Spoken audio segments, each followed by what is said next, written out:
حزام البارود يضرب قوي، يكفر سلسل جبل جامي وانا شاوي، يذكر دشماني حزام البارود يضرب قوي، يكفر سلسل جبل جامي وانا شاوي، يسكن مع المنديل يسكن مع عينيا ويا الروح والنور راس بلاد الشويه.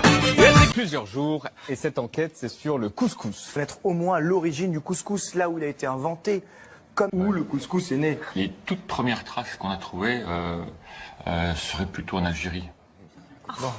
Bon alors, يونسكو. ولكن من أين جاء طبق الكسكسي؟ طبق الكسكسي تاريخيا يعود إلى فترة القرن الثاني قبل الميلاد، فقد تم العثور على أواني طبخه تشبه تلك المستخدمة في تحضير هذا الطبق في مقابر تعود إلى فترة الملك ماسينيسا الأمازيغي مؤسس مملكة نوميديا التي كانت تضم